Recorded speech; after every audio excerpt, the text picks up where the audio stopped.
Yeah, okay, Thorny Hedge is a weird name, but it is actually said during the episode. Maybe you can listen closely for it and, do a shot or something. And I just realized this one it's all about stuff done in public. Picking up dog poop in public. Public fornication outside a neighbor's window. And public demonstrations of grief when celebrities die. And a sort of secret, but technically open to the public, room where you can go hang out with the corpse of the patron saint of artists. So, yeah.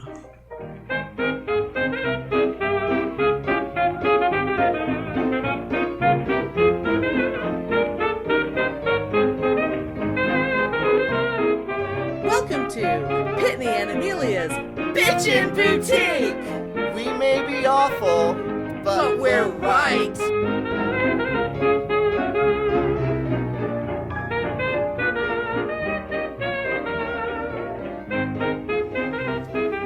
I have a question for you. And I want you to be 100% honest in your answer. Because I was thinking about this the other day. Now, we both have little angelic dogs. Yes. And now you walk your dog, in public more than I walk my dog. But there was a time when Spike used to go walking a lot more than he does now. Yeah. Oh, I walk Joxer almost every day. I know.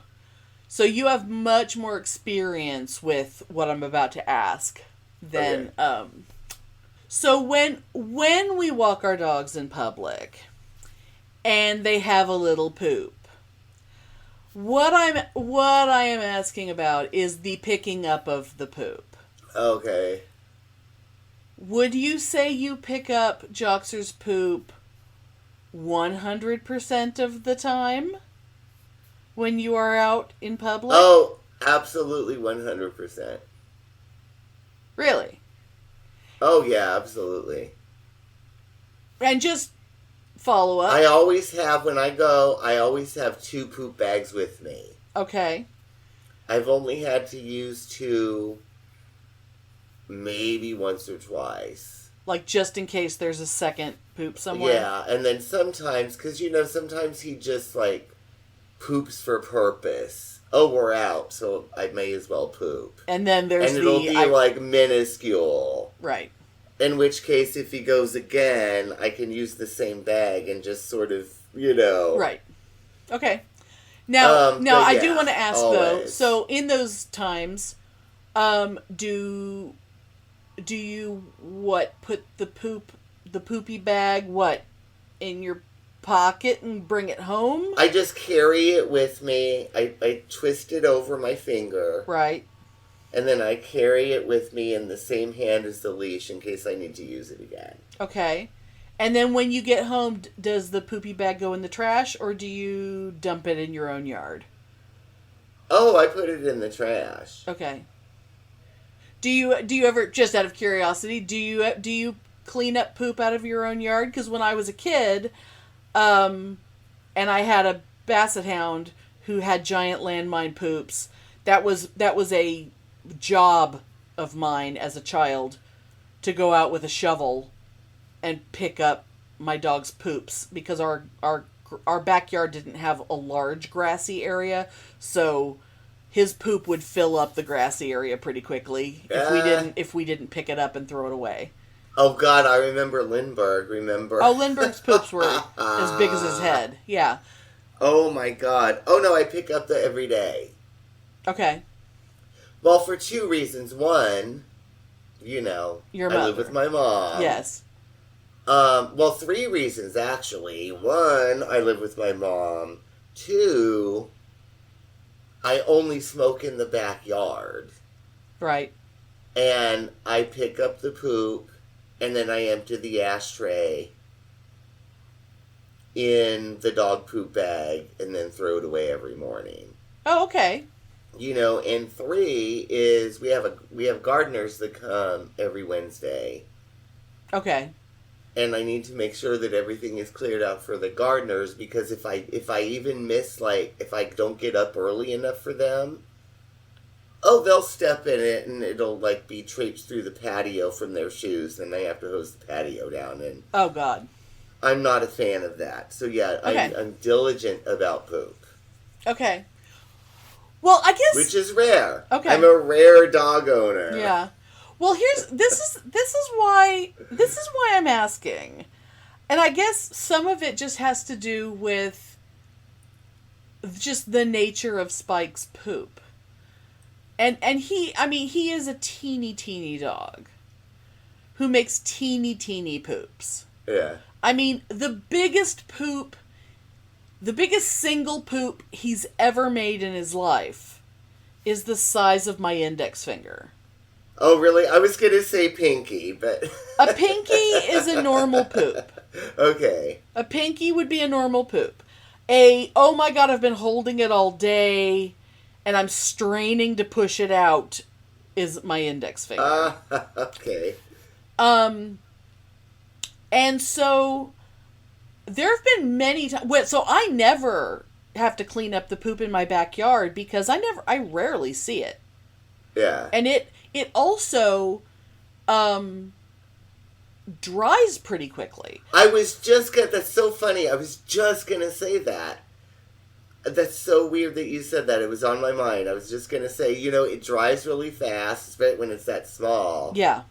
And at that point, it's kind of a non-issue. Yeah, and in fact, on the rare times when he has pooped in the house, by the time I find it, it is hard as a rock. It's like it's nothing has gotten on the carpet because it came out of him almost completely dry. Yeah. And it just landed on the carpet and immediately petrified. And I can just pick it up with my fingers because there's nothing to get on me. Because it's like picking up a stick. It's like dry.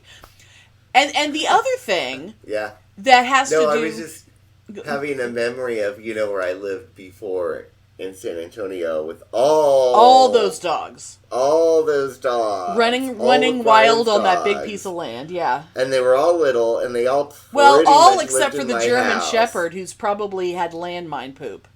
Oh, yeah, but he never pooped in the house. Right. But the little ones would, and sometimes I would find, like, in weird places and corners. Right. This, like, calcified, dried up poop. Little poop morsels, yeah. Oh. But it was never a thing because it was dried up and I had pergo floor, so it was okay. Right. Oh, exactly. But here's the thing about when Spike will poop in public, and this happens like when I take him to PetSmart and there's like a whole outdoor poop area, like on this whole like long, like sort of island, dog walking island that goes across their parking lot, which is like basically a big dog walking area that has a little poop station at the end for throwing away your poop. And this happened every time I walked him through the old neighborhood. So I would have the little thing that would attach to the leash that would have like all the little rolls of little poop bags. Oh, yeah. The little handy thing. So he's doing the sniff and starting to assume the position. I am fumbling with the poop bag to get the poop bag off. So I tear off my little poop bag and now I'm opening it and he has pooped now. And I go to pick it up and I can't find it. And I could see that with that little puppy. I could see it because he's teeny. Many, many, many times. More times than I can remember. In fact, I would say that in all the times I walked him, in all the times he's ever been on a leash and pooped in public, I have probably actually picked up poop less than a dozen times. Because his poop, if there is grass and it is long, his poop will fall down into the grass and I cannot see it. Oh, I know about the long grass. I do. I absolutely do. Because I have to go out. I have to search. Yeah. But I diligently search. Because if I miss something, oh God, Mom will step in it, and then it is like... Oh my God. And so... The shit hits the fan. Absolutely. And that's part of why I wouldn't find it in my own yard either. You know, I mean, I find it occasionally by accident, and then I go... Yeah. Although, more often than not, if I see poop in my yard... Usually it's like, well, that poop's too big for my own dog, so what the hell walked through my yard and pooped? Is that possum poop? Is that raccoon poop? What is that? I got a story about that too. But what has happened many times, all those other times, because, you know, like I said, it was less than a dozen times that I've actually picked up poop. Yeah. I had a bag in my hand, and I was intending to pick up poop, and there are people around. Or potentially, maybe I don't see people, but there could be a person looking out their window, and I'm in front of their house. In my neighborhood, girl, they look. If you're walking your dog, they watch you out their window. I've seen it. Well, that's the thing. I have mimed picking up dog shit in public so many times. Oh, I've done that too a couple times, so I pretended, yeah. Because he absolutely pooped, and I had the bag at the ready, and it's not possible for me to pick up his poop because I cannot find it. So, and sometimes I'll stand there for a minute and look for flies, look for bug activity, like anything to help me, but I will just give up, and I will reach down, and sometimes I will, you know, even like grab a blade of grass or something to help with the miming to make it look more authentic. And I will do the whole twisting of the bag and whatever. Oh, I've done that. And then I will just walk far enough away that whoever would have seen me there doesn't see me. And then I have a perfectly clean bag and I stick it in my pocket and we just keep on walking. Yep. And, you know, I have a lady that lives behind, you know, like, on my block, but behind me, right. A couple houses down, right? Never met her, have no idea what her story is, who she is, whatever. But I remember one time, Joxer pooped in her yard, and of course I picked it up immediately. But now, every time I go by, I shouldn't say every time, but I would say half the time I goes by, because she's one of those... She's not old enough to be retired, so I don't know if she's a housewife, if she works from home, or whatever. But she's out in her yard a lot. Yeah. And now, because the dog shit in her yard one time, which I picked up immediately. Right. Every time I walk by, she stands out and gives me the stink eye. Oh, God. And I'm like, bitch, whatever. Oh, my God. You know... Out where my folks are, it's like, because it, you know, when we first moved to Texas, that area, I mean, it's very much the suburbs now, but it was kind of more country, even though it's a subdivision, it was considered the country. And the guy who used to live behind my parents was one of those guys who used to talk shit like, you know, oh, if someone's dog comes and shits in my yard, I'm going to shoot it. Oh, he's one of those assholes. He was one of those assholes. Yeah. But let me just say, one thing that is always that's very distinctive about my parents' lot is that it's very easy to know where their property line is because they're on a corner, and on both edges of their property line, both of their neighbors put their driveways 6 inches from the property line on both edges. Oh, yeah. So it's very easy to know where the property line is on each side. So that asshole that's behind them, like if you stand at the kitchen sink and you look straight out the back, you see the driveway. Mm-hmm. So, you know, whenever I think of that guy, the way I picture him is in his shorty robe and his cowboy boots, and, coming out to get his newspaper in the morning. I need to do a photo shoot of me in, like, a short bathrobe with cowboy boots. Oh, my God. That guy. Oh, totally need to do it. But now he had a bunch of dogs, and one of his dogs was a big white German Shepherd named Lil. And I loved Lil. But, see, if we had that kind of attitude about if your dog shits in my yard, I'm going to shoot it. The dog would have been shot 100 times. Huh? I can't think of a time when his dog shit that wasn't in our yard.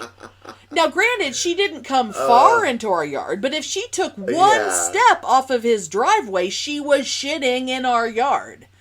But every shit that dog took was in our yard. And, of course, this asshole wouldn't pick it up. Of course not. Why would he do that? It was outside. The dog was shitting outside, And it was, she was such a sweet dog. She was so sweet. But, but he was one of those assholes. But, it's in the country, What dogs shit outside, but that was definitely way, way, way before the idea of anyone picking up dog shit. Like, if you walked your dog, that was to have them shit somewhere other than your own yard, and nobody picked that up. Oh, yeah. I mean, that's a relatively new phenomenon.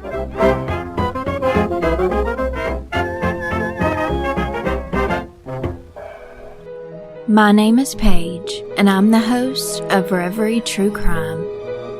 Reverie means to daydream, but even daydreams can turn into nightmares.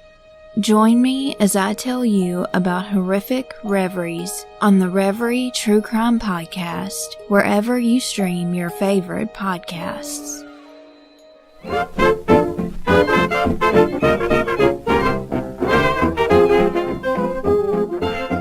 of that,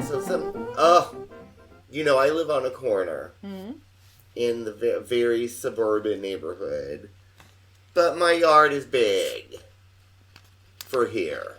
Oh, it yeah. ain't Texas big, but it's big for here, my front yard. Corner lots tend to be the ideal lot in those kind of neighborhoods. So the house is pretty far from the sidewalk. The house is a good 20 feet from the sidewalk on either side. Yeah. I regularly find big dog shit right next to my front porch. Right. Which means some asshole is cutting the corner. Oh, totally. And walking across my yard and letting their big dog shit in front of my porch and just leaving it there. Right. And that's repeated. It's not like once or twice. It's like repeated. It's in like the same spot. Like that's their dog's spot where they shit. Yeah, and I have my friend across the street. They've had their car vandalized a couple times. Shit. So they bought. They have Priuses, and they steal the catalytic converters. I wouldn't have thought a Prius would have a catalytic converter. Yeah, the catalytic converter in a Prius is a big, valuable thing. Oh my God. They've had their catalytic converter stolen off of one car twice. Holy shit. So they installed cameras in the front. Oh, cool. Okay. But you can also see my house. Of course you can. And I was just mentioning, he's like, I'm going to watch the video and I'm going to see who this asshole is. It keeps letting their dog Oh my shit. God.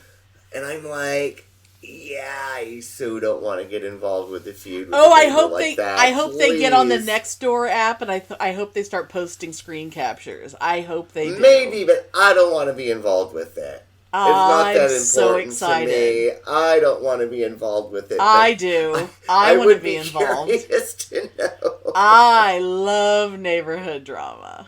I love it. Oh my God, my friends. Her husband is so fucking nosy. He'll call me. And he'll be like, there's been a car parked out on the side of your house for like 20 minutes. you better look out and make sure everything is okay and call the police and whatever. And I'm like, oh, hell no. it's the painter. He's over here doing an estimate. Oh my God, that guy and your mom would get along really well. It's my friend. She parked over there and we're over here watching movies. I mean, it's kind of good, but it's kind of crazy paranoid. Yeah. But it's also, those are the neighbors. They literally, this is no joke, they literally had to put up a fence on the side of the house because they have the original windows in these 1940s houses. Yeah. That were like the low windows that, the wood windows that slide up. Right. And because there's 2 whore hotels on First Street, 5 blocks away. Oh, God. They would drive down in the neighborhood and park, and there'd be like blowjobs or fucking in cars for tricks. Because I live really close to the airport. Right, yeah. And twice. Like right outside their windows? Sexual activity in cars right outside their bedroom window. That is so exciting. So they had to put up a fence. That is so exciting. And he's so horrified. And I was like, as long as they don't break into the house, I don't give a shit. Yeah, as long as they're not doing it right up against the window. I think it's kind of fabulous. I would build a thorny hedge. That's what I would do. A nice thorny hedge. But they literally put up a fence because of that, and that is no joke. And then you can just hurl dog shit over it at the sexual activity. Prostitutes. And the funny thing is, when my parents were divorcing, when the asshole had to move out and get a hotel room after he got out of jail, guess where he stayed for about 6 months? Of course he did. In one of those motels. Of course he did. Of course he did. Even though he had an apartment. But he was staying at the hotel. Right. At the motel. The motor inn. Was it a nice motor inn? Oh no. He was staying there to try to hide the fact that he had an apartment. Oh my God. Being too stupid to know that the lawyer or, the judge was like, we can look up records. There's a lease in your name. And we know that you're leasing an apartment, so why the fuck aren't you in your apartment? Why are you staying at this motel? You're so stupid Are you're you paying trying to hide rent. something? You're paying rent and paying for a motel. Yeah, so anyway, that backfired. But yeah, he stayed at one of the whore hotels. And I thought that was kind of exciting. Oh my God. And even Mom was laughing about that. Oh my God. Because, yeah. But it's kind of apropos. When he died, my sister was so horrified because in his trunk, there was all these old VHS and Super 8 porno films. How exciting. And we're talking like skanky 70s porn. Of course. Big old hairy muffs and... Of course there were. And there were dildos and vibrators in the trunk of my dad's Cadillac. That is awesome. Horrifying, but kind of awesome. That's awesome. That's the thing we all have to remember. At some point when we're gone, someone's going to go through all our stuff, and they're going to find that box of stuff that no one's ever seen before. Oh, I'm afraid of that, because I have my drawer stuff, but, whatever. I'll be dead, I don't care. Someone's going to pick something up and go, ooh, what's this? And then they're going to realize they wish they hadn't touched it. Well, it's so funny, because I remember when Anyway, Mom came to visit me one time, and she was cleaning, because I was sick. Mm-hmm. You know what time I'm talking about, right? I was sick. And the way I had this headboard, remember it had it was like a frame. It was like and it bookshelves, had these two kind compartments on the side. Yeah. And I had, a toy and 2 kinds of lube. Right. tucked away. That's why some headboards have compartments in them. And it was so funny because Mom was like very fastidiously Windexing and dusting, and she totally avoided that side of the headboard. Because I think she had seen that before and realized what it was. And she just never went near it again? Yeah, and I really think that it's like, I don't think she cared, but I think it was out of respect for me because she knew what it was. Right. She purposely didn't go over there because she didn't want to make me uncomfortable. Right. And I thought that was pretty cool. Right. I mean, not that I'm going to have that stuff visibly out. Right, but that I'm living here, but I thought if she it was went cool. in there and, Windexed your toy or something, and then you were like, oh my God, Mom's cleaning in that drawer. It's like, no, that she's just going to avoid yeah, it. but no, she saw it. She knew it. She knew what that stuff was, and she just purposely avoided it, but it was like no comment, and, she didn't get that pierced, judgmental look that she has. Right. And it was kind of funny because I knew that she had seen it previously, and she was very much staying away from there because when she was there, the couple days that I was in the hospital when she was there, she snooped into everything. I'm sure probably. she did, and that's okay. But anyway, I thought that was kind of funny, and I thought it was charming actually because it was very respectful. Yeah, I thought it was charming. But, there's things that, At least I'm not a furry, because, I've seen online you can buy dog dick dildos. Oh, I know. Anything. So, at least I don't have any of that. At least what I got is normal. Yeah, but she's still, but the thing is, people wouldn't know what they were looking at. They would just think it was shaped a different way because it would feel different. I got stuff that's shaped weird for sensation purposes. I've got stuff that isn't shaped like dicks. What? Well, Stuff doesn't need to be shaped like a dick. The dildo, she would know what it is because it's very realistic. Yeah, but see, I don't have anything that's shaped like a dick. Why do I don't need anything that's shaped like a dick. The dick shape is not. It's not efficient. It's not made to do what it needs to do. Yeah, but anyway, neither here nor there. Yes. But yeah. I worry about that, but I'll be dead and I won't care. And maybe my spirit will just be come sitting there laughing. And just laugh. And she'll be like, oh, hit me. Oh, God.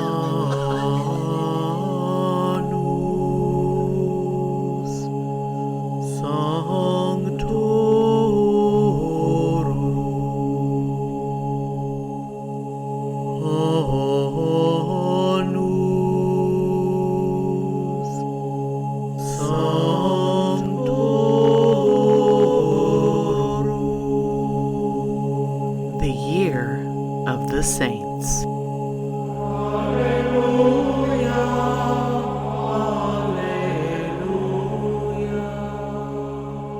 I've been hanging on to this one for a while, really ever since I did Catherine of Siena. I didn't want to put two awesome Saint Catherines back to back, or head to mummified head, as it were. But there was no way I wasn't going to tell you about St. Cathy and her golden throne. But before I get to that, the stuff from when she was alive. She was brilliant and talented, a musician and a writer and an artist, and her paintings are pretty fab. There's one called the Madonna of the Peach. They include it on her Wikipedia page. It's quite cheeky, and I really like it. And I mention that one because nobody seems to talk about that painting. Her big painting is this one of St. Ursula, and that one is okay, I guess, but it's a big deal because it's in some gallery in Venice.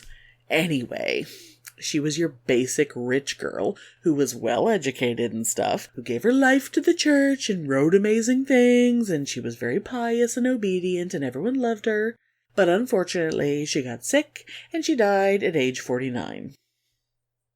And because she was at the Poor Clare's convent, and they don't do coffins, they shrouded her and put her right into the ground. And for 18 days, people reported sweet odors coming from her grave. And those going to her grave to pray were claiming to have experienced miracles, which is a common thing you hear about saints. But what isn't common is when they exhume your body and you are incorrupt. Now, I sort of touched on incorruptibility before with Kathy of Sienna's head, but I didn't really explain what it means, and I'm not sure I can adequately explain it either, because the church has had a hard time explaining it in a way that's going to make sense to anyone. It seems like they're suggesting the body doesn't decompose, but it still sort of does. Or, like, maybe it does, but in a nice smelling way? And obviously not all saints are incorrupt. Just some of them. Or maybe even just a part of them sometimes. And the ones who are incorrupt vary greatly in how they're presented. So you might get, Kathy of Siena and her head and her thumb displayed in glass reliquaries. Or you might have Saint Bernadette of Lourdes, who died very young and beautiful, so someone sculpted a beautiful wax mask and hand coverings, so she looks like she's just sleeping, and her whole body is lying in state in a gorgeous glass and gold coffin. And lots of them are effigies, displayed in glass coffins, while their bones rest hidden underneath them. But they were still declared incorrupt once upon a time. Because incorruptibility isn't exactly a permanent state. I mean, once you're declared incorrupt, you are. But your body might still just crumble after a couple 100 years. Which brings us back to St. Catherine of Bologna. So, if you ever find yourself in Bologna, make your way up via Tagliapietre to the monastery di Santa Caterina de' Vigri. As you explore the chapel of Chiesa della Santa, keep an eye out for a small sign pointing you to a door with a little doorbell next to it. If you're bold enough to ring that bell, a nun will buzz you in, stick a pamphlet in your hand, and close that door behind you, and suddenly you're alone, face to face with St. Catherine. She's been sitting there, intact, on that golden throne, for over 500 years. She is decked out, head to toe, in a full nun's habit, and her hands hold a Bible and a cross. Her skin is completely covered in soot from hundreds of years' worth of smoke from oil lamps, candles, and incense. On the walls all around her are some of her artwork, like Madonna of the Peach, her beloved viola, and a bunch of bones from saints and other important people. I mean, who wouldn't want to hang out with a 600-year-old patron of the arts, if given the chance? I mean, it's not just me, right?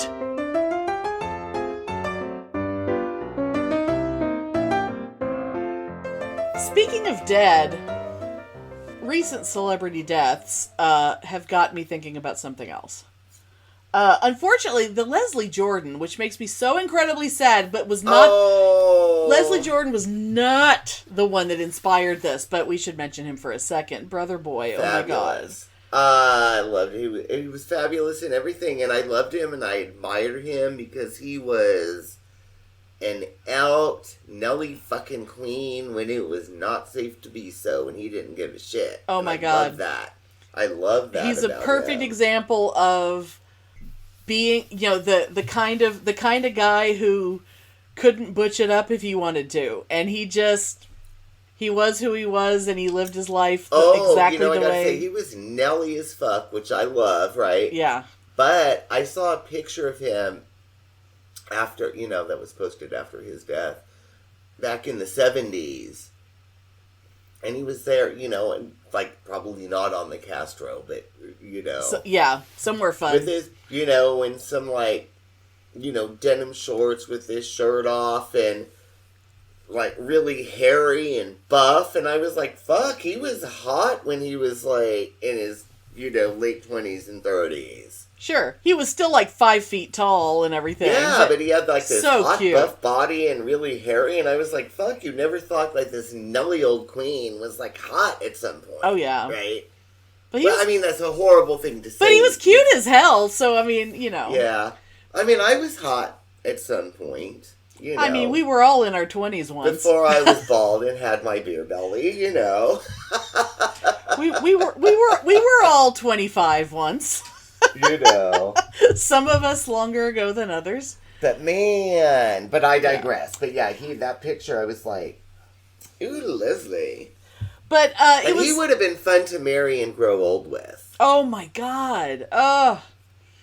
Anyway. Just, I'm sorry. I was thinking a lot that day. Like, we all need to work harder to sparkle more to make up for the amount of sparkle that the world is lacking without him in it. It's like, because he just put so much extra zazz in the world just by existing. But the celebrity death that got me thinking along this line was Angela Lansbury. Yeah. And it's just sort of like there's something about, and this is I realize that what I'm gonna say is gonna make me sound a little bit like a dick, and I don't mean to, but there's something about when a celebrity who is like, say, 96, 97 years old dies. Yeah. And people act like, oh my God, really? No, not Angela Lansbury. Oh, I know, like, oh, she was such a part of their lives, and blah, oh, I know. And I mean, I understand if you're a huge fan, and I mean, I understand that. Like Ruth Buzzy, this is going to sound really weird, but Ruth Buzzy had like a massive stroke, and she's not doing well, but she's still, whether it's her posting on Twitter or her husband posting on her behalf, she's still making sure she gets a picture out every once in a while. She's still making sure she's tweeting, and, we're all out there, rooting for her and whatever, and I fucking love Ruth Buzzy, and I'm going to be very, very upset when Ruth Buzzy dies. But because it's, I've been talking to her on Twitter for a long time, and it's going to feel very personal. But she also isn't 97 years old either. Yeah. So, but when someone who is, nearing 100 dies, and people act shocked, like when the fucking Queen died, and people are like, oh, but she seemed fine the other day. It's like, she's fucking, right. She's ancient. Right. And it's like, how dare you be surprised that an old person died? Like, how old people die all the time. And it just, it's like, and now if somebody, like Leslie Jordan, that was a fucking tragedy. That was something that came out of fucking nowhere. That's shocking and weird, and it was... Now, what was it? Did he have a heart attack? Because I know it was some sort of, something happened when he was driving. That's all... He lost control of the car and crashed. That's all I know. Yeah. I don't think... It was a heart attack, an aneurysm, a stroke. It had to be something like that. The only thing I know...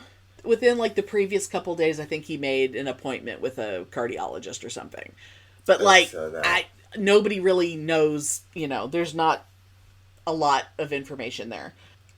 But, the Angela Lansbury thing, brought up all this weird conversation about death. And it's like, I was looking around on Twitter, and I was just seeing a lot of conversations where I think there's a lot of young people who, people who are young enough that they haven't really experienced people that they're fans of dying. Mm-hmm. You know what I mean? I was someone, and I guess you were too, to some extent. I was someone who was raised on old movies, and So, like, when someone like, you know, I remember when Ray Bolger died. I remember when, say Gene Kelly died. I remember when Sammy Davis Jr. died. When things like that, people who were, for, my mother's, people that my mother was a fan of, I remember Laurence Olivier dying. I remember all these people dying because I knew who they were no matter how young I was. So I had already gone through a lot of that.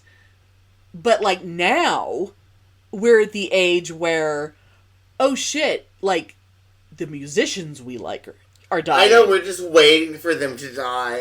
I mean, we've already seen, so, like, I mean, like, the year that, like, it was, like, Bowie and Prince, it's like, oh, fuck, no, stop, no one else is allowed to die, god damn it, no, I can't do this. And just, like, bracing ourselves for who else is gonna die. This sucks, but we're at that age. Like, if you think about when our parents were the age we are now, yeah, that was when everyone they ever knew was dying, and it's like, fuck, no, this isn't cool, I don't like it. And so, like, I know, when Frank Sinatra died, my mom cried seriously for about 2 hours. Right. She was... I mean, my God, he might as well be the Pope. She saw him in the 50s when he was young. He was Italian. He might as well be family. Begged to be allowed to go to that concert, and my grandmother said, "No, you're not going to that filthy blah blah blah."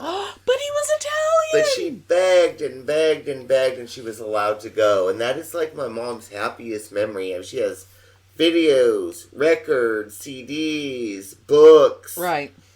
She was, like, fanatical, and she literally cried for a couple hours when he died. Oh, my God. And, I mean, remember when Chester Bennington died, I was a fucking mess. Oh, God, yeah. I remember Darren calling me, and he didn't even have to say what he was calling about. Oh, yeah. Oh, no. Everybody knew. He was like, "Are you okay?" Yeah. And I was like, "No." Oh, yeah. Absolutely. Oh, imagine what I'm going to be when Paul Stanley dies. Oh, my God. Yeah.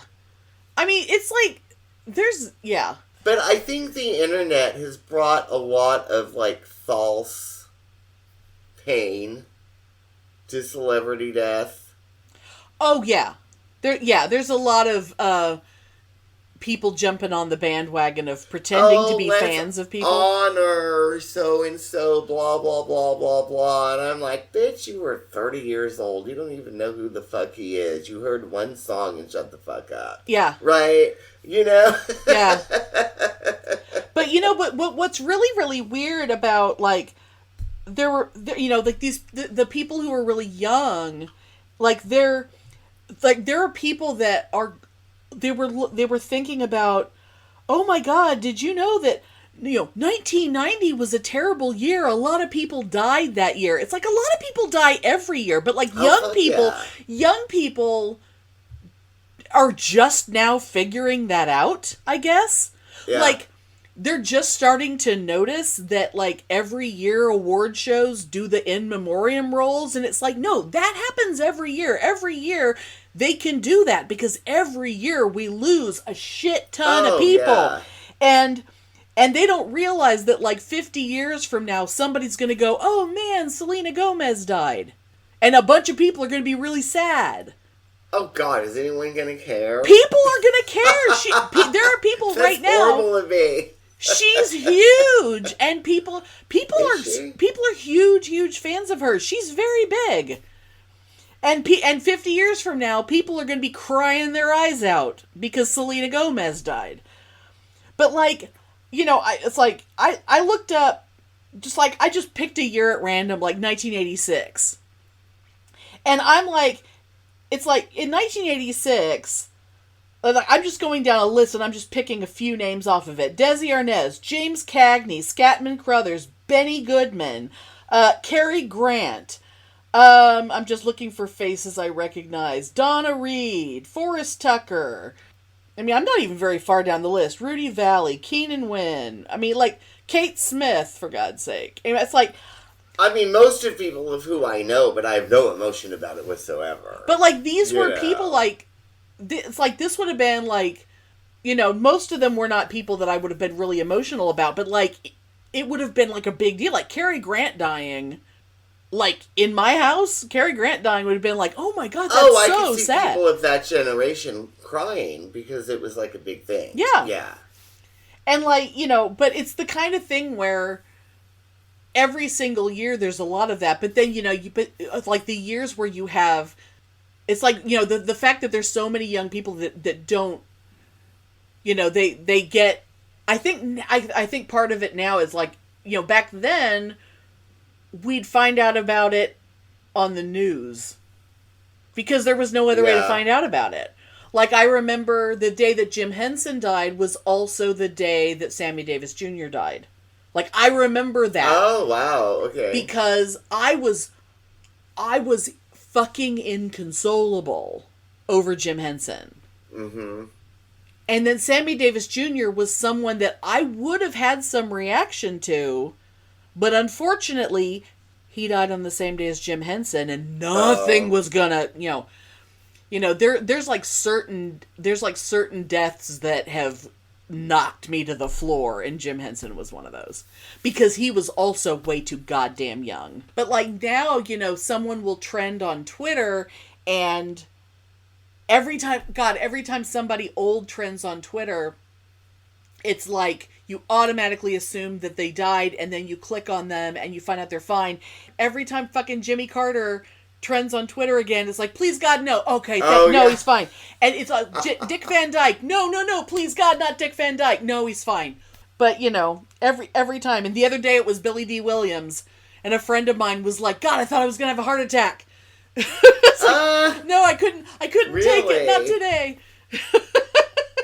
But that's the way you find out about stuff. Oh God, and just a couple nights ago, Jerry Lee Lewis trended for a second saying he died, and then it turned out he didn't, and then last night he did die. And then I, or I should say we, our Twitter account tweeted that, oh, thank God he lived long enough to see his wife get her learner's permit. I thought that was pretty good. Nobody liked it or shared it or anything, but I thought it was funny. Fucking child marrying piece of shit. Anyway, go ahead. You were gonna say. Oh yeah, no, I was just gonna say. So, you know, Trisha von Lichtenstein, who's, you know, 10 years older than us. Yes. Oh, since we played the Verity theme the other day, I should dust off the Trisha theme. Let's do that. Oh, maybe. I mean, it's not particularly a catty story, but yeah. Oh, but why not? Yes. It's fun to dust off the themes. Yeah.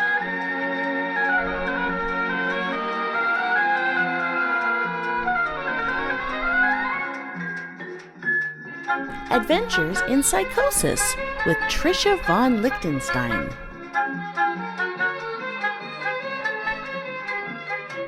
Okay, let's go. You know, it's really weird. Like, I remember, you know, when I was crying my eyes out over Chester Bennington, she was just like, oh my God, I'm so sorry that you feel this way. But she didn't know who the fuck he was. There was, like, no connection.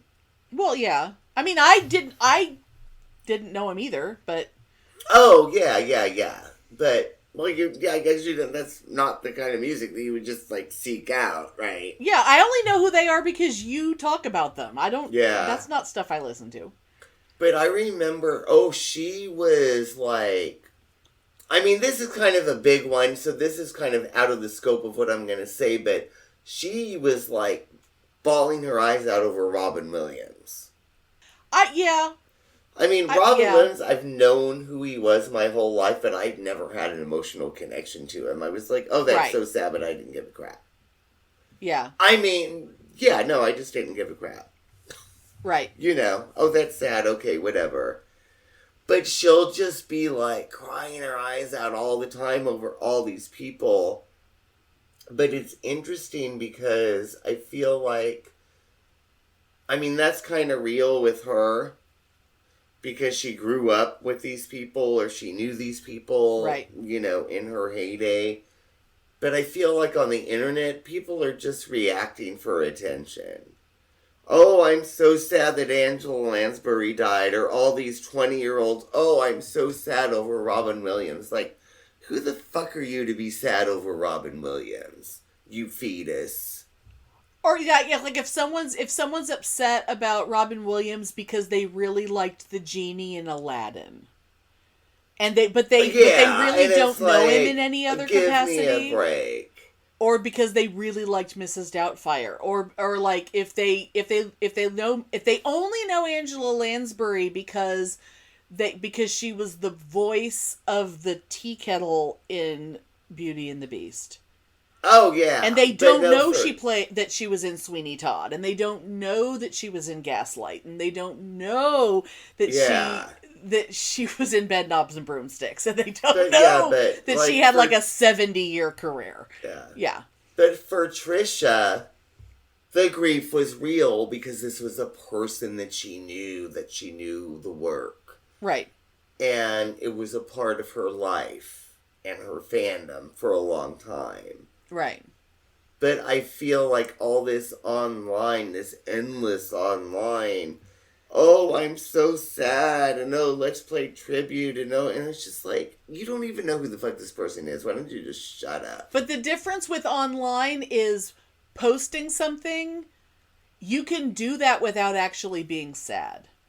You saying you're sad is not the same thing as being sad. Oh, yeah, and I think it performative grief is very easy to do.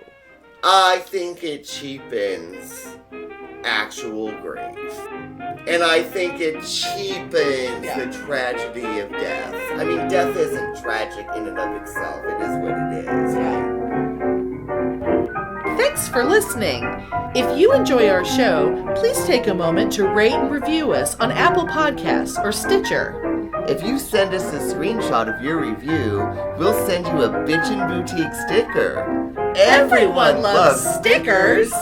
Please subscribe or add us to your favorites wherever you get your podcasts. Subscribers get new episodes first and are also more attractive.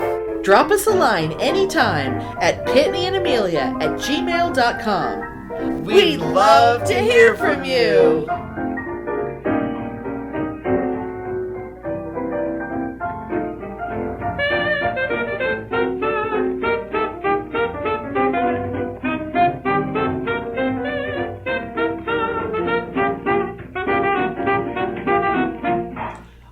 One thing, thinking about, I'm trying to think about, it's like, how many living presidents do we have? It's like, God, I mean, Jimmy Carter is the only old president we have left because he's so old.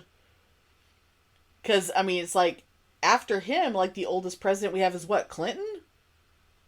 Clinton's the oldest president after Jimmy Carter. I love Carter, though. But the thing is, like, I always have, like, a special, like, this, my own little personal thing whenever a president dies. I get it's a little gift for me because I get a holiday. I get a day off for presidential funerals. Lucky.